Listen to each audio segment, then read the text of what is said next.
Welcome to JR media. Srikakulam జిల్లా బొడ్డపాడులో ప్రగతిశీల మహిళా సంఘం పీఓడబ్ల్యూ జిల్లా జనరల్ బాడీ సమావేశం నిర్వహించారు. మహిళలపై పెరుగుతున్న హింస, ఉపాధి సమస్యలు, మద్యం, డ్రగ్స్ వల్ల కలుగుతున్న దుష్ప్రభావాలపై పోరాటాన్ని మరింత బలోపేతం చేయాలని పీఓడబ్ల్యూ రాష్ట్ర అధ్యక్షులు ఎం లక్ష్మి పిలుపునిచ్చారు. ఈ సందర్భంగా ఆమె మాట్లాడుతూ మహిళలు ఇంటి బయట సురక్షితంగా లేని పరిస్థితులు కొనసాగుతున్నాయన్నారు.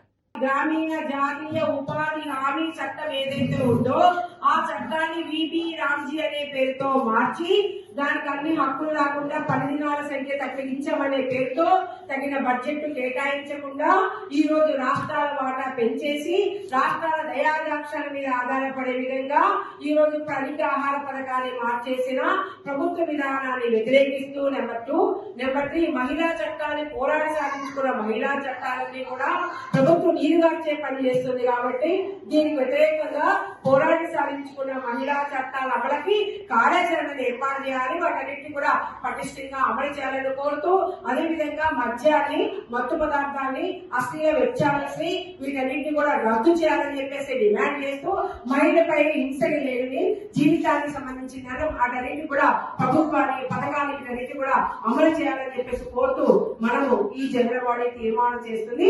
ఈ తీర్మానాన్ని కూడా మీకు ఆమోదమైతే ఒక్కసారి క్లాస్ రూపంలో తెలియజేయాల్సిందిగా కోరుతున్నాను.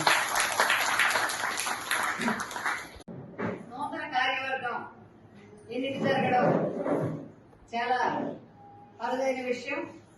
ఎందుకంటే శ్రీకాకుళం జిల్లాలో ఇప్పుడు వస్తున్న నూతన కార్యవర్గంలో అందరూ కొంచెం చిన్న వయసు అవగాహన చేసుకున్న వాళ్ళు, చదువుకున్న పిల్లలు కూడా దీంట్లోకి రావడం చాలా ముఖ్యమైనది. అదేవిధంగా మన ప్రభుత్వాలు మహిళలకి, కార్మికులకి అణచివేయడానికి అనేకమైన చట్టాలు తీసుకొస్తున్న సందర్భంలో ఈరోజు మనకి ఈ నెల 12వ తేదీన దేశవ్యాప్త సమ్మెని జయప్రదం చేయాలి.